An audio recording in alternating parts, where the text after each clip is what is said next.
Nothing like going live and then not being able to do so. Terrible. For some reason, Lola, I can't hear you.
Okay.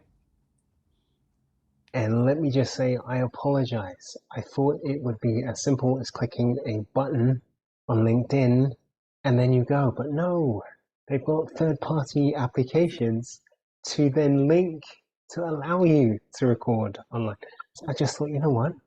Uh, I'm going to go for my tried and tested Zoom and we go. And if I then ask permission, if you wouldn't mind me sharing this with colleagues, that then I Absolutely, can do yeah. that. That's Oh, yeah, of course you can. I know technology, right? yeah, it's a great thing most of the time, but often it I can it can be a real bear. There are other words I want to say, I but know. I'm not. I, Lola, we're going to do this I again, whether it's on LinkedIn Live, Zoom Live, or whatever, and we can. But hey, nice to meet you. really good to meet you too, Michael. Good to put a face to the name. Yes, yes. Tell me a little bit about what you do currently, because I noticed the play experience at Oasis. Is that right? Yeah, yeah. So I basically OASIS is a non-profit organization. Um, Basically, we specialize in creating opportunities for disadvantaged children and young people, and that's across the spectrum. So, neurotypical children as well as neurodiverse. Yep. So, we've got about four different sites. We've got two adventure playgrounds, Wow. a nature garden, and a go kart track. And yeah, Oasis has been around for over 40 years. I think this Wow. year is its 50th anniversary. Oh my word. Um, yeah, so what I do is I manage one of the adventure playgrounds, and the structure of the adventure playground is we've got myself, the manager, and then we've got a whole team of play workers. And I skipped kind of the director, who's obviously above me. She's a really lovely lady. And yeah, it's a massive team, Mm, but everybody's kind of got their dedicated roles. yep. Um, and yeah, it's a very rewarding job, but very challenging at the same time. Um, I think when you're working with people that have come from really complex backgrounds, you know, Hmm. you're often given so much of yourself, so you have to make sure that you're kind of checking in with Mm, yourself mm, absolutely. a lot, or or else Absolutely. it becomes very taxing. Very. Um, so Yes. yeah, Thank that's you for kind of sharing that because I what I noticed do. it. Yeah, no, thank you. I really appreciate you sharing with me your professional life. And I really think you need to put more stuff on your LinkedIn profile. I think I will. No, good. Because you hear OASIS, and I know there is an OASIS center in Lewisham that deals with exactly the same types of individuals. Very colorful. It might even be called Kaleidoscope. Maybe I'm getting my wires crossed. But there is a center in Lewisham, not too far from Catford, that essentially provides some of the same sorts of information or supports to individuals that you've just been describing. Yeah. Mm. Yeah, I don't think there's enough. I know there's loads of things that happened over the past few years, austerity, and then we've got COVID that's just happened, like a Yep. huge economic crisis. Yes. And people need places like this. Otherwise, Absolutely. The children, young people, and everyone just ends up suffering in the long run. Indeed. So, yes, quite an important mission. I would dare say that there are some adults, especially those in government, who could probably do with some degree of support from OASIS. Yeah. Not going to kick it all the way over to a political beginning, but definitely presenting in ways that neurodiverse. Definitely. we definitely agree on that one. Yeah, there's so much I could talk about, but I'll probably end up, stealing the whole hour.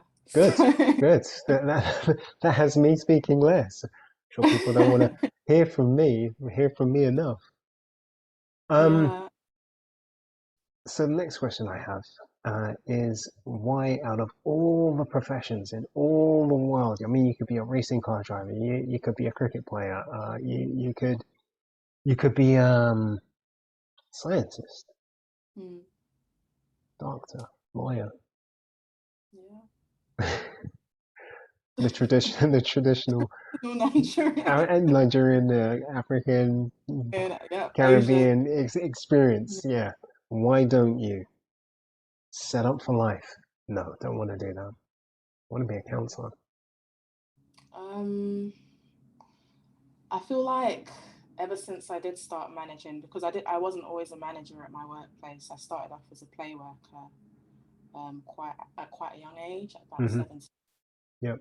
And that in itself was quite a massive journey for me, because my childhood was really, really sheltered and really isolated. So it's like that gave me an opportunity to, I don't want to say become a child again, but I guess that might just be the most direct way of saying it, and exploring those really important, those kind of important milestones that you miss when you're not given the opportunity. Yeah. And then becoming a manager is like a totally different ball game, because you become not only responsible for the children, but you're responsible for this whole team of adults that also have their own issues, and kind of getting everyone to work in a way where things that are affecting them outside of work don't kind of seep into the working environment, because that energy, it affects the children and they notice it. Also affects team and morale and everything. Yes. And I guess I've had to do a lot of inner work and face a lot of my shit. Excuse my French. Shit away. Yeah. But I feel like I've had to do that if I really want to bring out the best in people. And it's been there's been a lot of tears after work, and it's been very painful, because I've had to face things about myself that, otherwise I wouldn't have to. I could just kind of go about my life if I was doing anything else, and yes, it would just be whatever. And I think going through that process has evolved me into looking into therapy, because I think quite a lot of similarities. Absolutely. Yes. In terms of what I do and what therapy is all about. And yeah, I guess in one way or another, even if I do not become a therapist or a counselor, for me this is very it's an eye-opening conversation, because I'm seeing if this is something I feel like I'm really capable of. So talking to you are open up doors in it life. sounds like you've had well over 12 years of experience of not only supporting young people, but also the adults that look after those young people. Yeah. And then stepping back and becoming a manager of not just a center and a space environment, but also managing adults as well as them managing Yeah. young people. I think Yeah. you're a prime candidate to become a psychoanalyst, psychotherapist, a psychologist, psychiatrist, you name it. It's all here for you. I mean, that's great to hear. You know, um, yeah, it's a very, I don't know, it's a bit scary if Because I'm being transparent yes, because um, what I have been doing, I feel like that's like maybe 5% of what being a therapist is. you'd be And surprised. You honestly will be very surprised. Honestly. really, Yeah, really, yeah. why do you say that? Why do I say that? So I imagine you going into work and stuff not being put away in the way that it's supposed to be, so that the day or the morning goes as it should. And you just have to get your team as well as yourself to sort stuff out so that when the children arrive, things go as they should. Yeah. And there might be a morale issue Mm, that, this person hasn't done it, that person should have done it and didn't, and I'm not going to. And you rise above and you invite them to also rise above their frustration. mm, All of these skills, organization, planning, preparing space for others, is exactly what a counselor does. I can't speak about it enough, but yeah. you go through a journey. When you walk through the door or you flip open your laptop and you engage with another or others, if it's a group experience or a couple's experience, where you have to censor yourself. You have to come in clean the shop or clean the space enough Mm, to allow others to use the space, so that they get something from it. mm. So when I say you've got all the skills, primarily Lola, you have all the skills and you've done it. You've been doing it for years. I feel like I have. I feel like I have, but getting a confirmation is very helpful. Yeah, Um, yeah, um, yeah, yeah, it's interesting because play in itself is a form of therapy, in my opinion. 100%. Yes. Um, and working at an adventure playground, it's almost like you have to become a scientist, Mm, yes, play, and yes. really analyze um, how different types of play can help with development in Mm, one child versus another child. yes. Um, so yeah, it kind of it turns on different light bulbs in your head in that sense. So I I'm agree. very all these kind of other forms of therapy and how they kind of all intertwine. Um, yeah. You are saying so many things that I think are relevant for the whole human organism and Mm, the human experience on this planet. Play is vital. You may well have come across adults that didn't play for a long period of time as a result of various responsibilities that were foisted upon them, and they had to grow up too soon. And that play aspect is something that they now look back on and think various things about. It was juvenile, it was silly. I had to kind of be there for my family, I had to take on this responsibility. mm, But in play, as you said, there are so many things that we learn about ourselves and about the world in which we live and about other people. And if that aspect, that capacity is missed or lost, at some point, it has a huge impact on a human being and how they then engage with others as well as themselves. So you're saying everything that needs to be said in mm, terms of this aspect. Play is vitally important yeah, throughout life. big time, big time. We've definitely seen loads of cases. We've got loads of case studies children, like neurodiverse children, all walks of life, but specifically neurodiverse children who haven't got like an autism statement or whatever it is, and they've kind of gone through the first 6 years of their life just being treated like a naughty child. Yeah. And then coming to somewhere like Oasis, where that's what we specialize in, is kind of recognizing the kind of support that you need. We've seen so many children that have benefited from the environment that we have, which is a very kind of natural environment. It's not, which is one thing that I really appreciate about it. Yeah.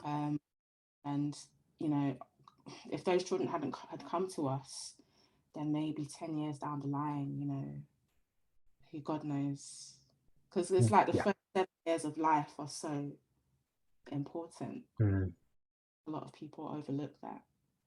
Agreed. Yeah.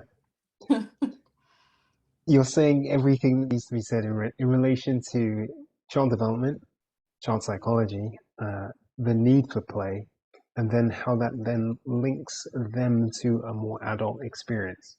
If those earlier fundamental experiences haven't happened, other things take place, and those other things can be usually negative and destructive for the individual, and then perhaps the family, and then society overall. So the foundation is those early year developments and early year experiences of play and joy and happiness and light and carefreeness, but also some degree of care, concern, and awareness about their personal responsibility.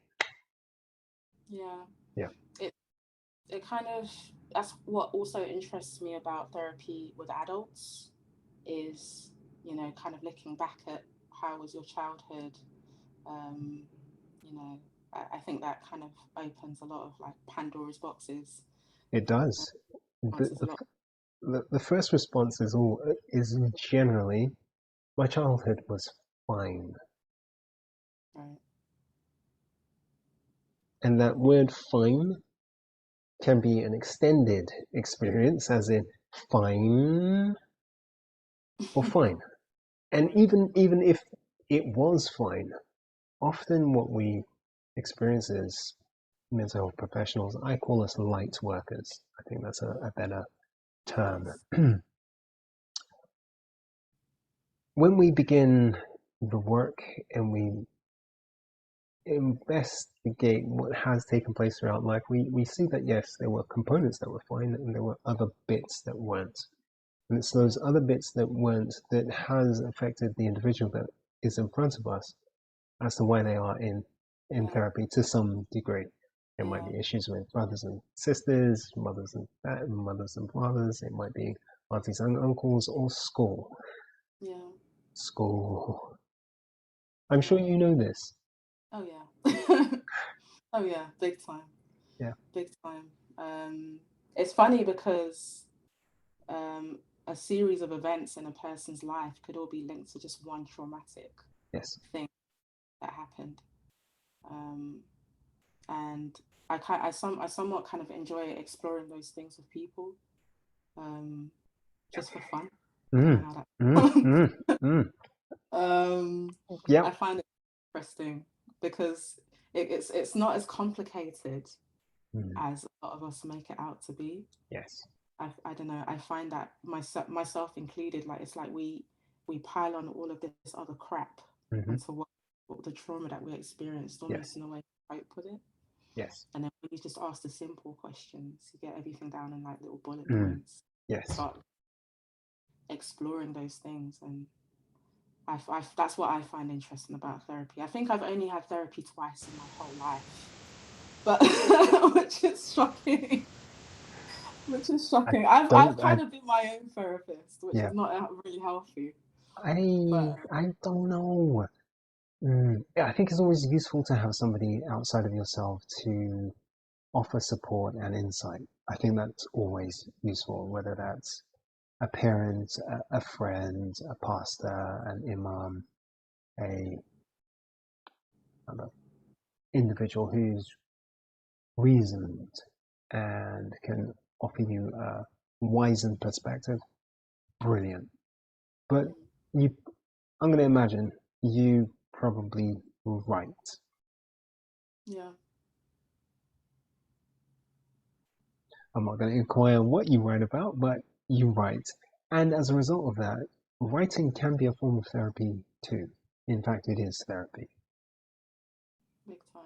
Yeah. I don't know. I guess I know it sounds a bit corny, but it's like that saying, "The truth will set you free." I think that's what it always comes down to, is the truth. Yes. And how many people would you say may have an awareness of this, but aren't then practicing this idea of the truth setting you free? Um, you know what? I think deep down everyone knows the truth. Yes. I think we all know the truth, but the truth isn't always easy to deal with. It can be very, very excruciating, especially if you've got some responsibility or some fault at hand. You know, it's not always really. It's not the best. It's not the nicest, most pleasant thing. Agreed.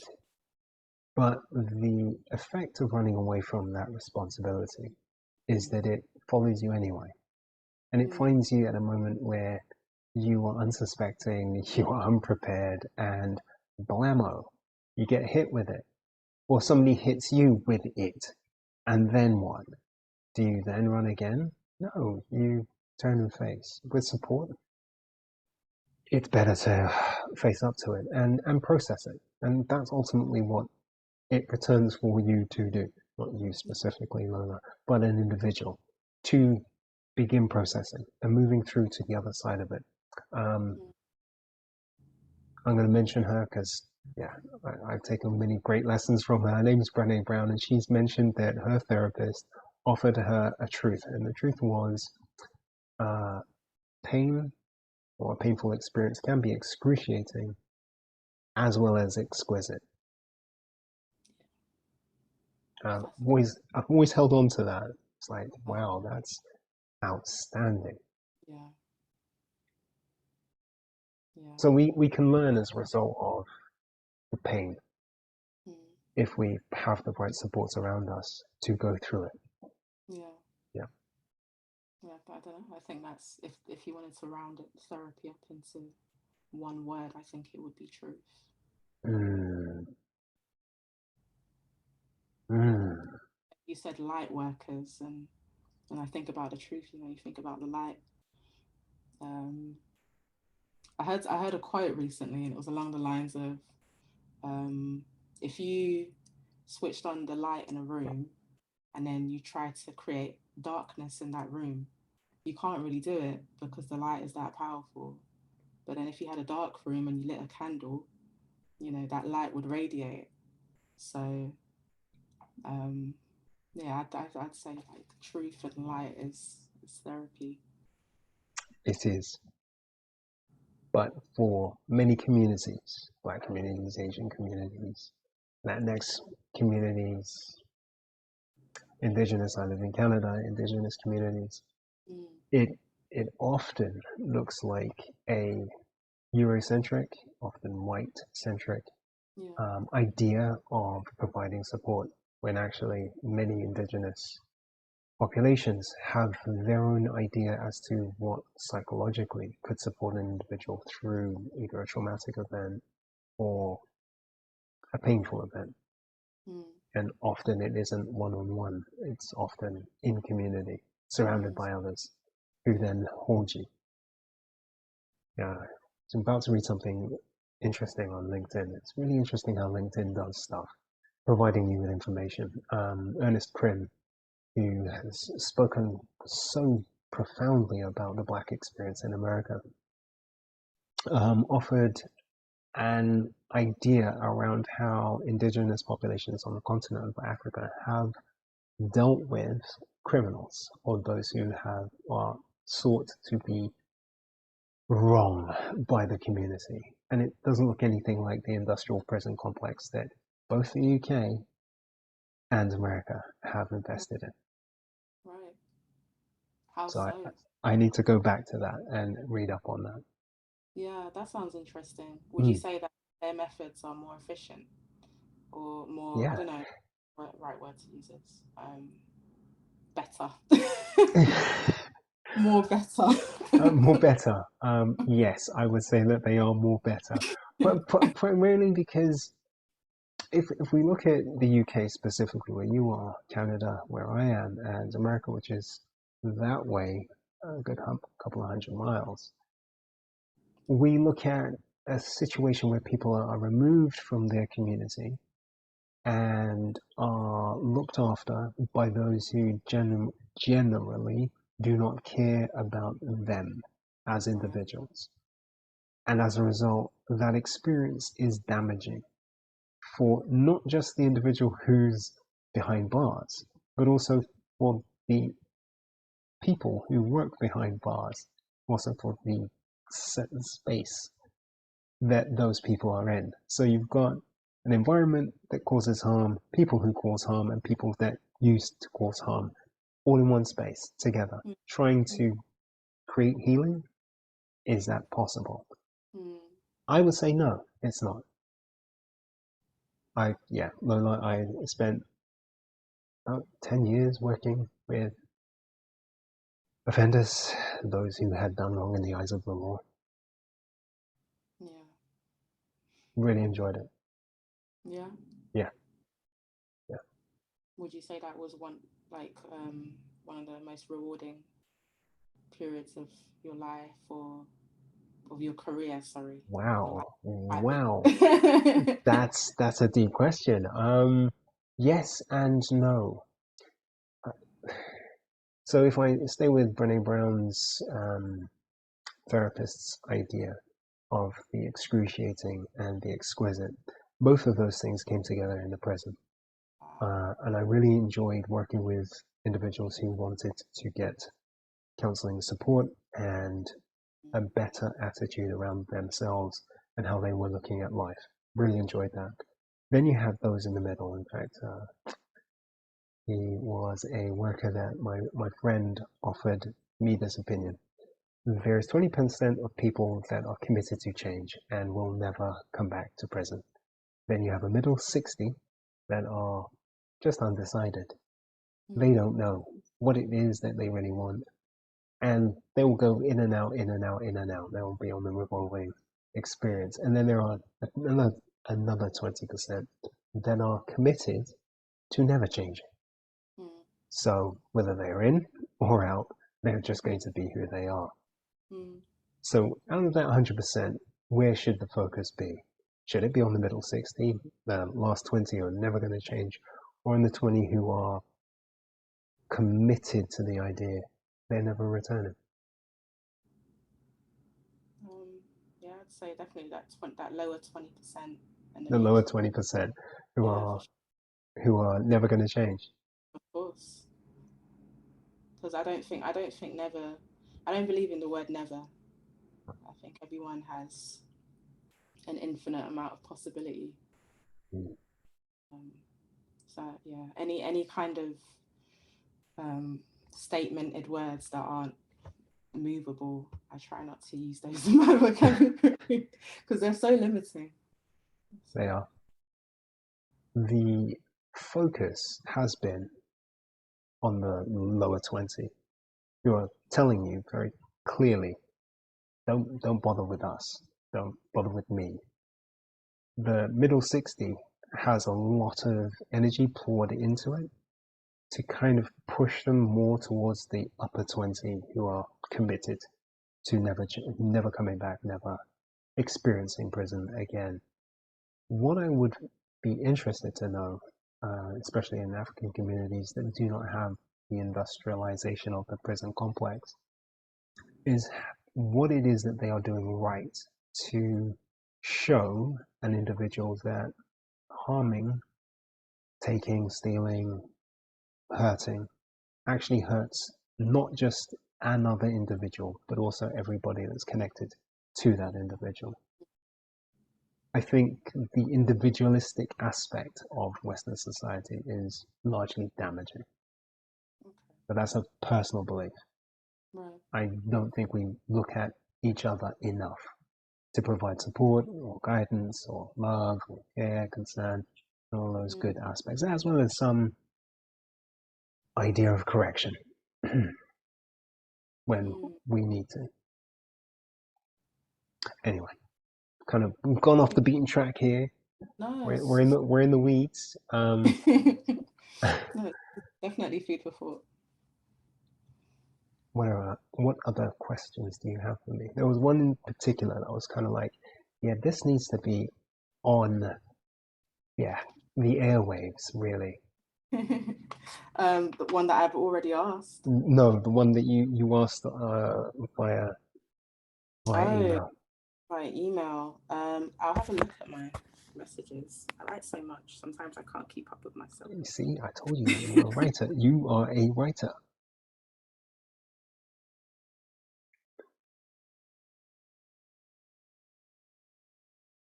Your sound's dropped out. You were not saying. Your sound. Yeah, can't hear you again.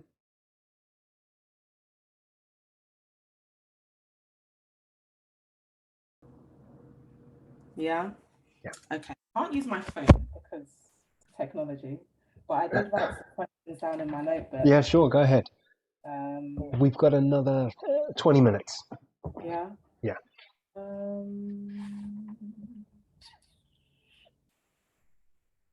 I think I'll ask you about what is the most fulfilling thing about therapy thus far, sorry.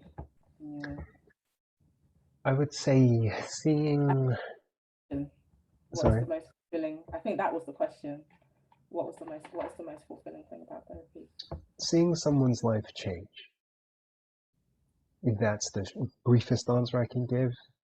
And then what I will now do is offer you insights as to how somebody's life changes. I have been supporting an individual over the telephone who has been using eye movement desensitization reprocessing as a methodology to move past a traumatic event that happened last year. Initially, seeing a car would cause a trigger response, and he would go into flight, freeze, or friend responses. Those are the trauma responses. And with the support of EMDR, he's been able to process the event of last year and also find himself in space, really engaging and questioning himself and the ideas that arise as a result of being triggered. So that's been foundational, fundamentally amazing. I love that. Yeah.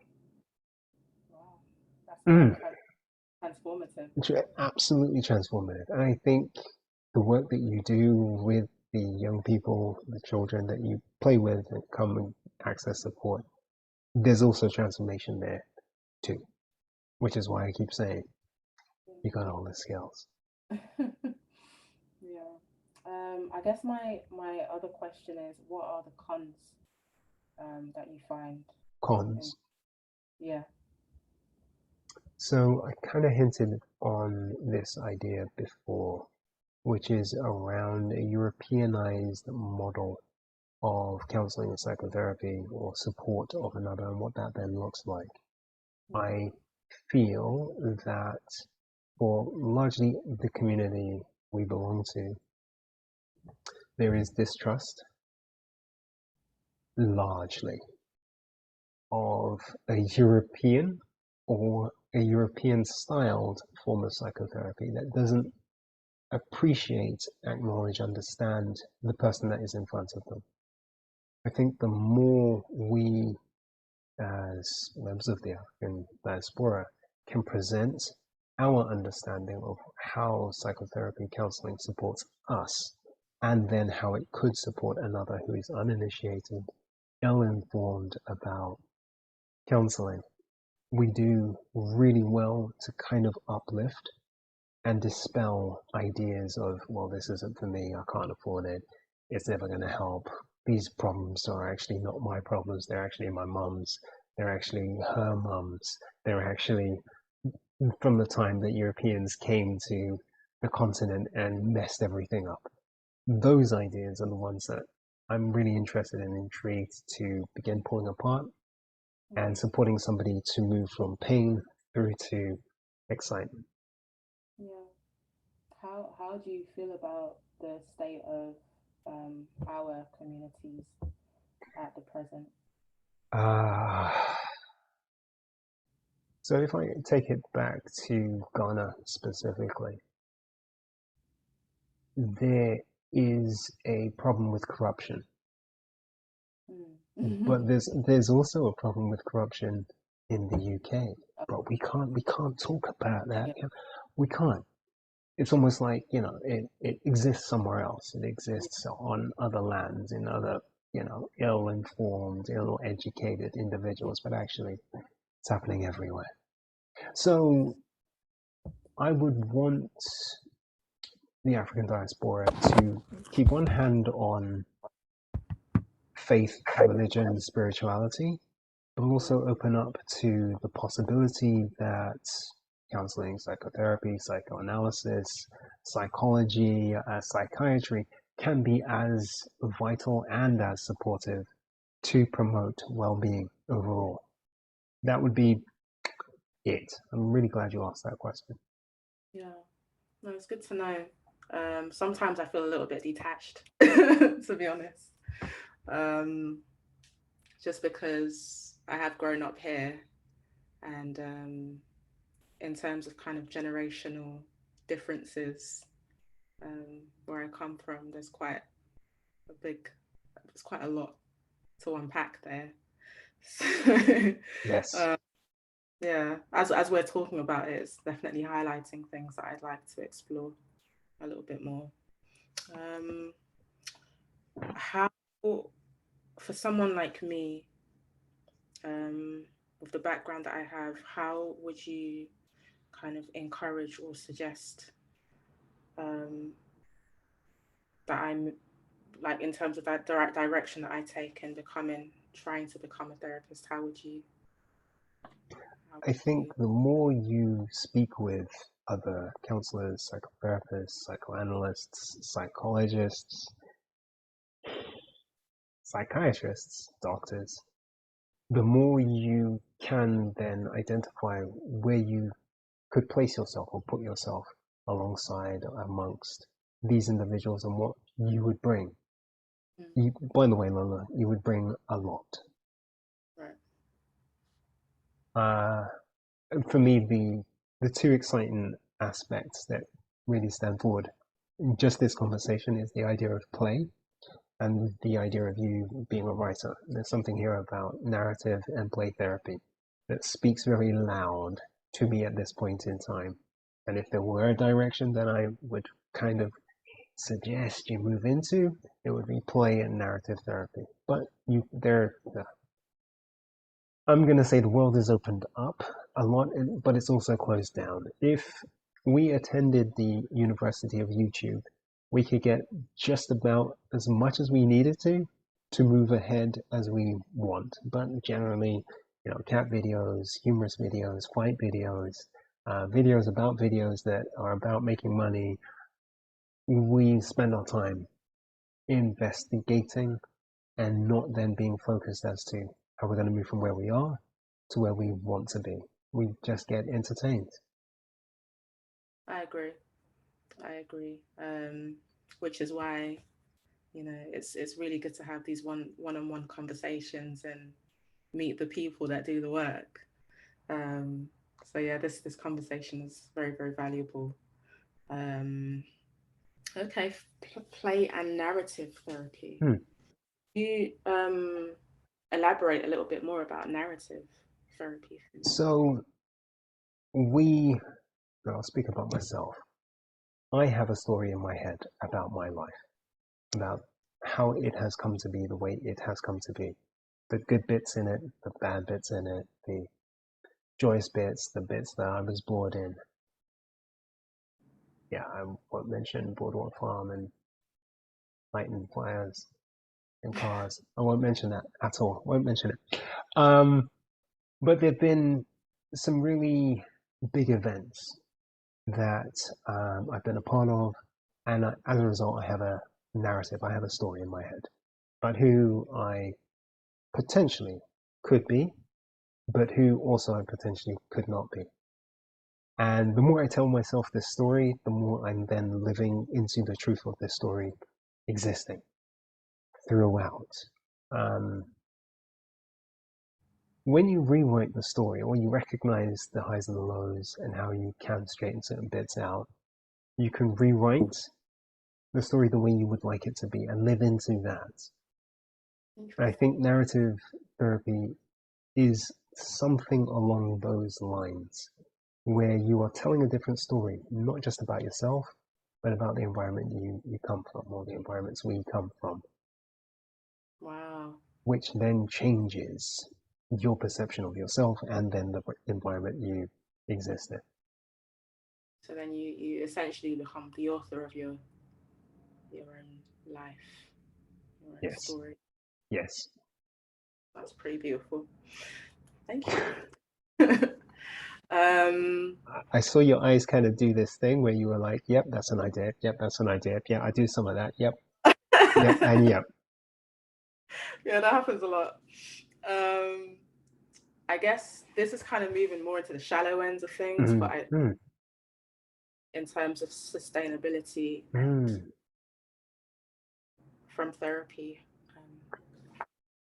You can earn a reasonable wage, reasonable, if you are doing just the one-on-one, the group, the couples type of support. What I find interesting is the therapists that have written books and are then on speaking engagements with either universities or book tours or going and speaking at various different events. Then they can, or you can, earn more. Especially if you have a specific area that you wish to highlight, like the immaturity of certain adults because they haven't done the play therapy enough to kind of heal those parts of themselves. We've got a guest coming through. Hi. So it would be that that I would invite a newbie to engage with or think about where they would like their path within the profession to go. Hello, Derek. Hi, Michael. Thank you for joining us. My pleasure. We will be ending in about 10 minutes.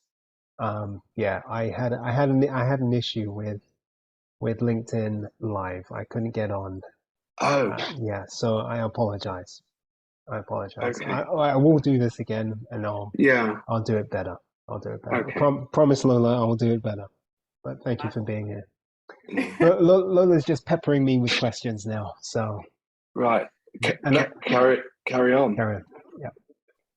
No, it's interesting that you kind of speak about adults and play, because the day of my interview, one of the things that I proposed that I would do at OASIS was create an adults play session. Wow. And I haven't done it yet, but it's been kind of irking in the back of my head for a very long time. And it would just be a session where adults could act like children, aka themselves, and explore that lost innocence or just purity that you lose. Yeah. So the shame. I think that's a great idea, and you should make it happen. Yeah. This is kind of lighting a lot of light bulbs in my head. So it's really good. Derek, I am recording this, and I will be making this recording available.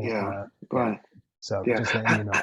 That's fine. How long have you been on air? Because admittedly, I came on at 5:30, and then I realised it was 6:30 that it started. So how long have you been on now? We've been on since around about 5:40, 5:42. Okay. Primarily because I had issues with LinkedIn Live. Okay. And the conversation was with you and Lola. That's right. Yes, it was. Obviously, Yes, right. yes. Oh, so you've had the conversation Most without of an it. Most audience. of it. Yeah. Yeah. Without an audience, you are the first audience member, and Right. we are gonna do it again. Yeah. Yeah. Because I sent the link to a few people in Yeah. my network, and I saw there was about 8 of them, or Yeah. 6 of them at least, Yeah. saying they were going to join. Oh. So give me a sort of synopsis of what the conversation, the essence of what it was about. Lola, do you want to, Uh, or do you want me to? Mind. So I have kind of had this interest in potentially becoming a therapist. And I thought it would be great to get some information from Michael, all of his experience. Right. It's basically been me talking about a little bit about my background and what I do, which is work with children and young people from disadvantaged backgrounds across the spectrum, so both neurotypical, and how that could also tie into therapy, and if I'm somewhat equipped to be a decent therapist someday. Right. So yeah, just to kind of summarize it, because I don't want to waffle. Okay. Yeah. There, And how did you? Sorry, she has all, Lola has all the skills. They're just there. They perhaps need a little bit of training. So she's ready. She could walk into any therapist's office and do the job. She could. And how did both of you come into contact? Through a mutual friend. Right. And that's why you Yes. thought, well, let's have this conversation. Yeah. Yeah. Absolutely. Yeah. So Derek, are you a therapist? Yes, Michael. I thought you knew that. I do know that. I'm opening it up. Yeah.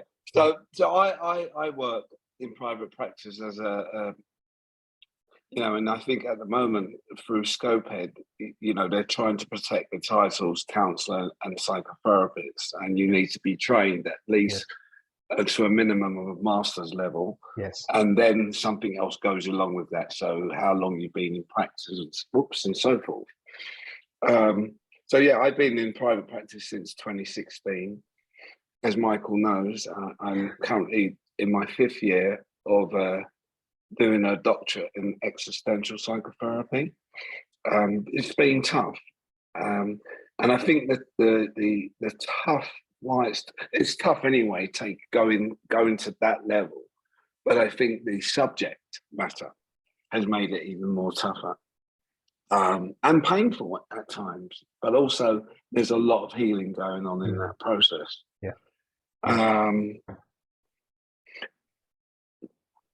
I suppose the question would be, being on what you said, I'm not sure if I've got the skills or what have you to be a decent, and again, decent therapist can mean many different things. I think a decent human being would be more suited. That quality we need to bring to the space, I think, a decent human being. What else did I want to say? Yeah, I was going to say, and I think coming to choose this work, I think that we don't actually choose it; it chooses us.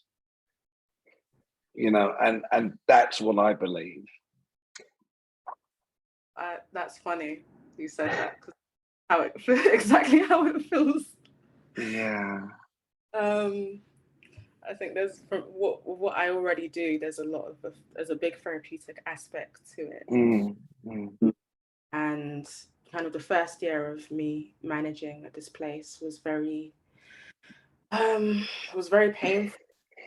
I was saying earlier to Michael that managing like a huge team of people when, before you were their peer, because a lot of the people I'm managing now, they used to be my peers. Yeah. A lot of them are older than me, so have more experience than me. So it's like I had to have a bit of an ego death. Right. Who I thought. Yeah. And a lot of band-aids being ripped off me. Mm. And that was quite transformative for me. Mm. Do you know your face, look, and your voice sounds familiar? And even what you're saying there, I did a talk for a few years back. Was it pre-pandemic? It might have been on. I was on placement with. I've even forgot the Headstrong, and I did a talk on their Headstrong. They've got a academic or academia or some platform, and I don't know if you were present for that. No, it wasn't you. Okay. I look like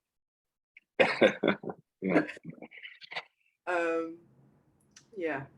Yeah. So I don't know. I feel like it's been calling to me for a while, not just through what I'm doing for work, but in those of personal circumstances. For sure. Yeah.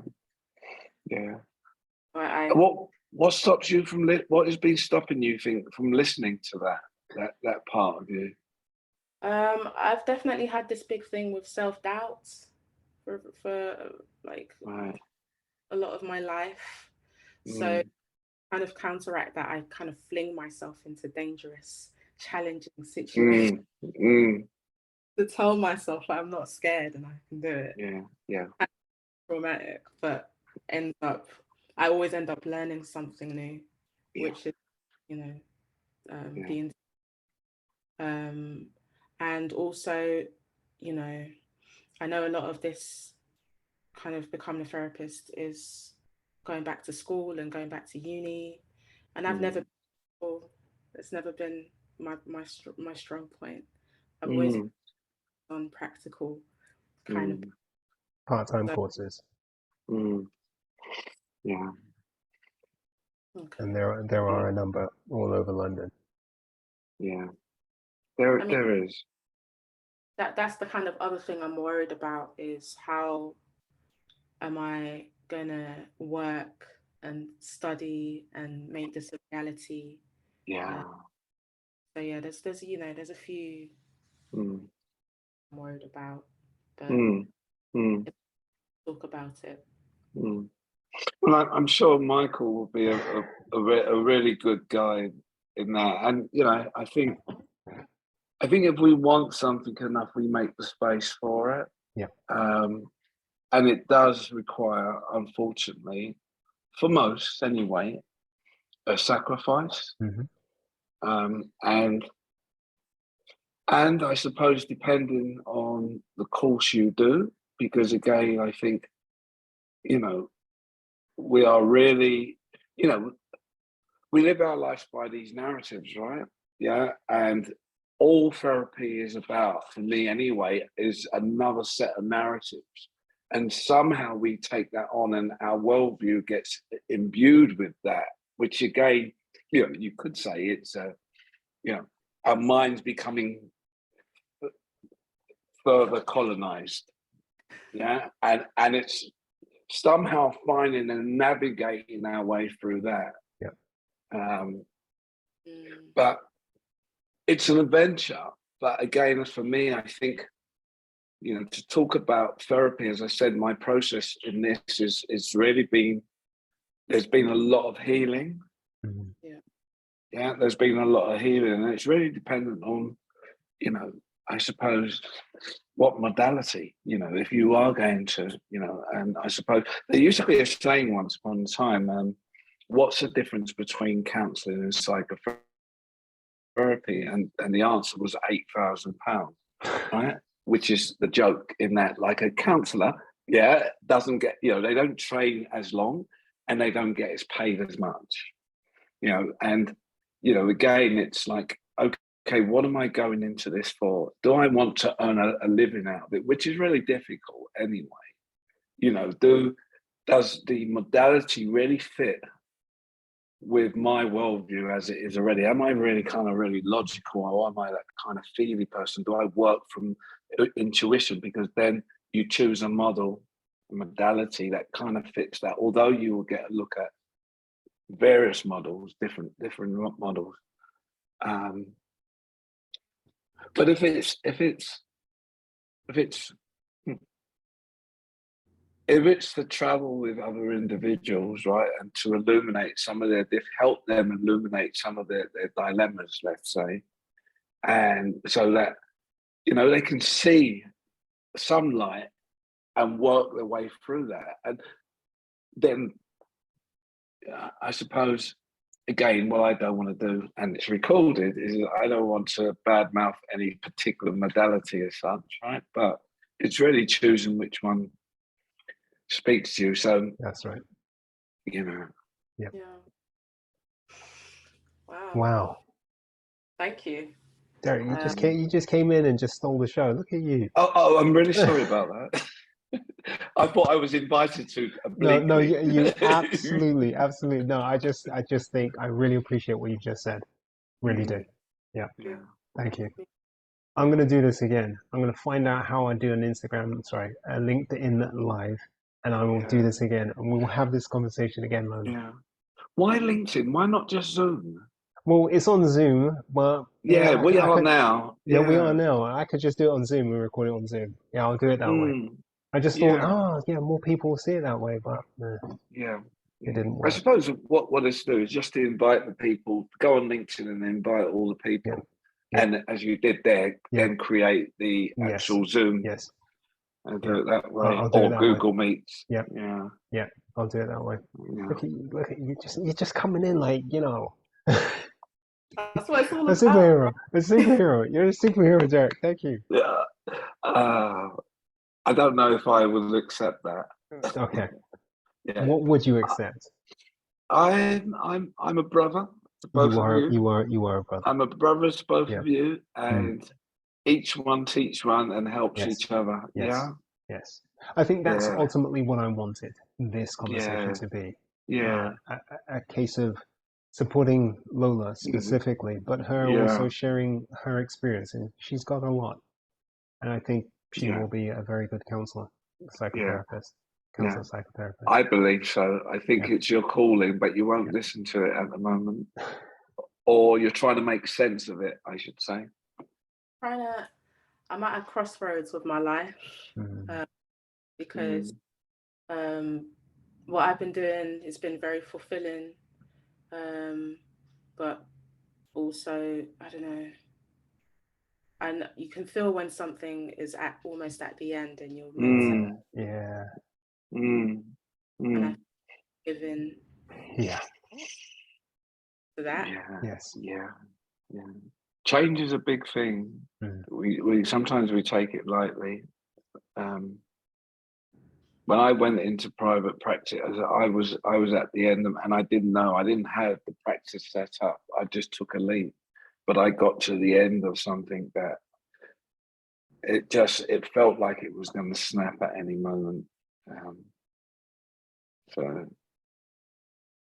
But people like Michael, and I suppose myself, there's a lot of us around, right, that you could bounce your ideas off. So it's really great to talk to you guys because you're kind of rare.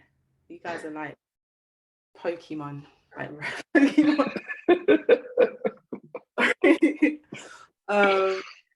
And once it's coming into contact with you and having a conversation with you, it's like a lot of times I think my view on things is exasperated or over the top.